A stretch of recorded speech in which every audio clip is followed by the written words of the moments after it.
Welcome to the Real News Network. I'm Greg Wilpert in Baltimore. It looks quite possible that Britain will hold a new general election on December 12th. At least, this is according to a letter that Prime Minister Boris Johnson released on Thursday via Twitter, which he had sent to Labour Party leader Jeremy Corbyn. In the tweet, Johnson says, quote, "I have written to Jeremy Corbyn, this Parliament must get Brexit done now, or a new Parliament must get Brexit done so the country can move on." Parliament had forced Johnson to request a Brexit extension beyond the October 31st deadline last week. However, until recently, Johnson still seemed to hold out hope that the EU would reject this extension.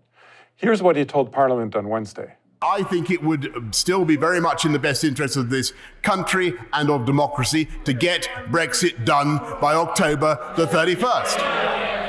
I will wait to see what our EU friends and partners say in response both to the request for a delay from Parliament and also to the insistence by Parliament that they want a delay. I don't think the people of this country want a delay. I don't want a delay. I intend to press on, but I'm afraid we now have to see what our EU friends will decide on our behalf.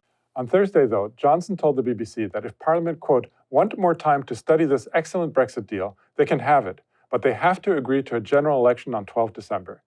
EU approval of an extension seems imminent now, and so Johnson decided to move forward with the threat of calling for a new general election. Joining me now to help make sense of the latest twists and turns in Britain's effort to leave the European Union is Leo Panitch. He's senior scholar and professor emeritus of political science at York University. Also, he's the author of the book, The Socialist Challenge Today, Syriza, Sanders, Corbyn. Thanks for joining us today, Leo.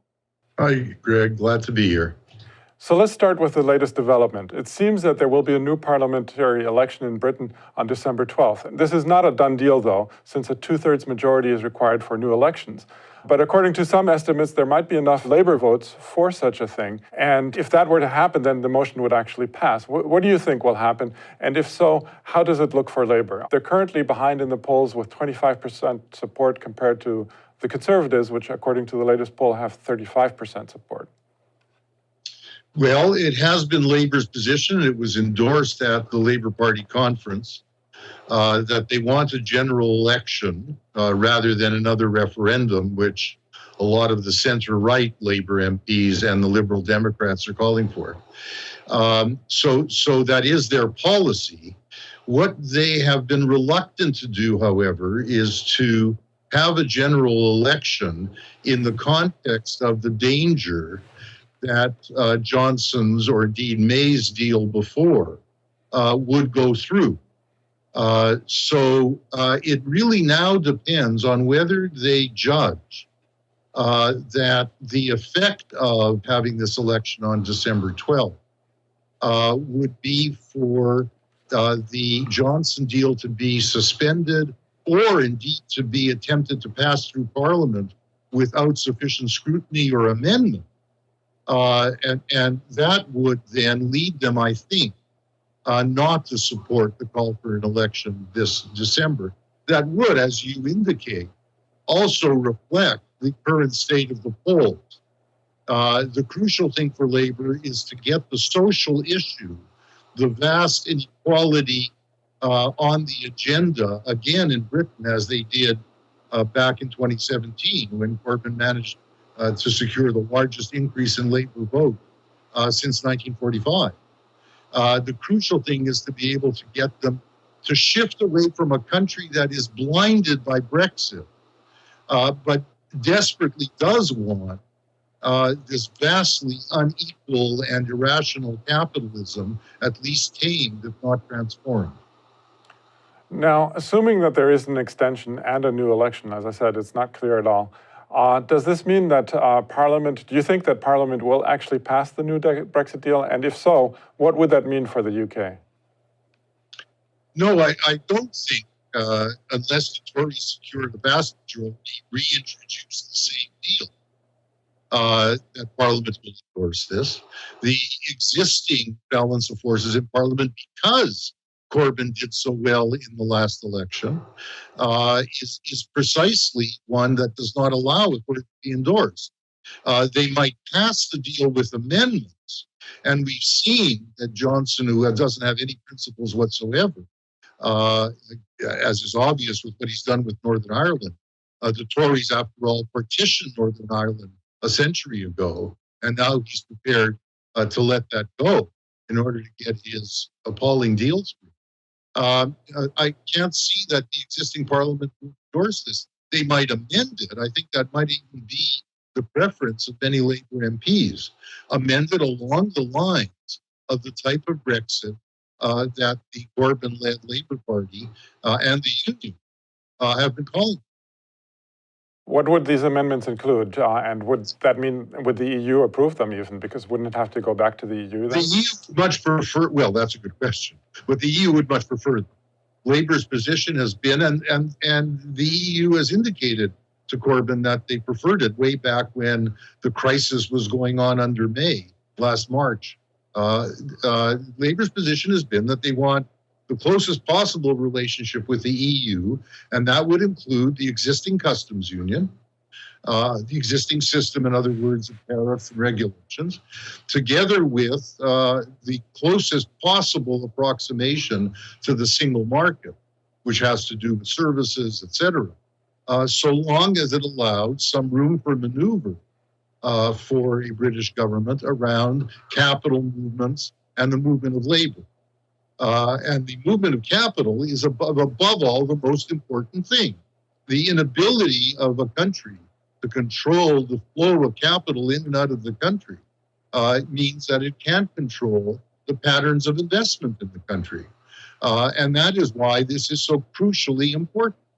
Of course, this is very different than what Johnson wants out of this and what his shadow cabinet wants out of it. They have for years, the people who occupy the key positions in it, including the Chancellor of the Exchequer now, the Finance Minister, what they have always indicated what they want of it is a removal of labor protections and a cheapening of labor in general in Britain, so the UK can be Singapore in the North Sea.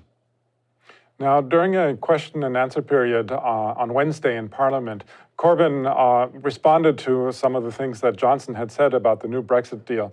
Let's just play this clip.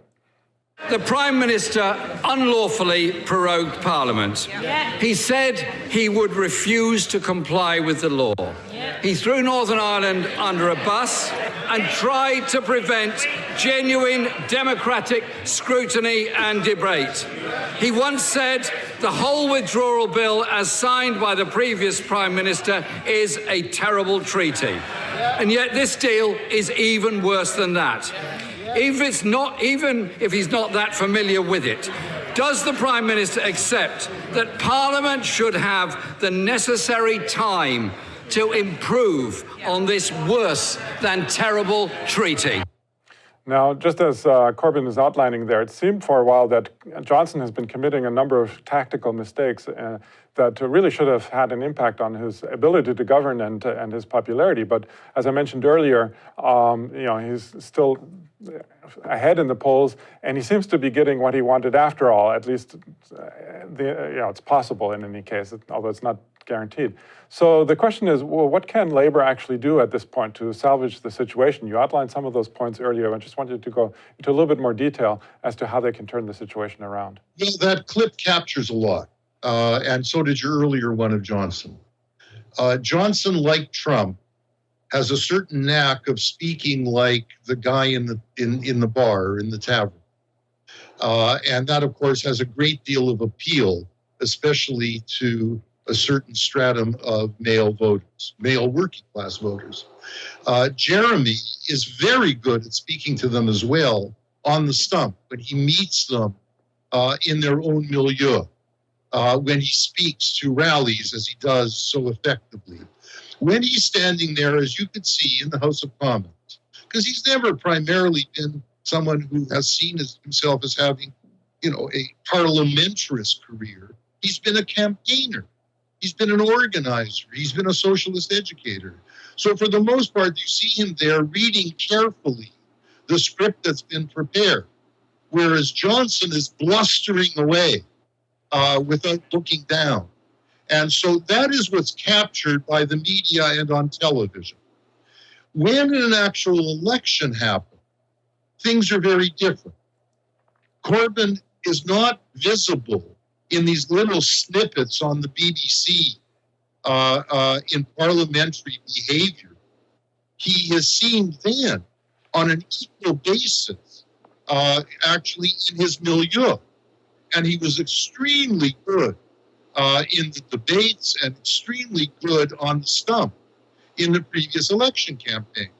So in that context, things will certainly change. One has to remember that back in 2017, he was some 12% behind in the polls. Labour was some 12% behind in the polls. Of course, we're going to continue to follow the situation, but we're going to have to leave it there for now. I was speaking to Leo Panitch, Professor Emeritus of Political Science at York University. Thanks again, Leo, for having joined us today. Good to talk to you, Greg. And thank you for joining the Real News Network. Hey y'all, my name is Tharna Noor and I'm a climate crisis reporter here at the Real News Network. This is a crucial moment for humanity and for the planet. So if you like what we do, please support us by subscribing at the link below. Thank you.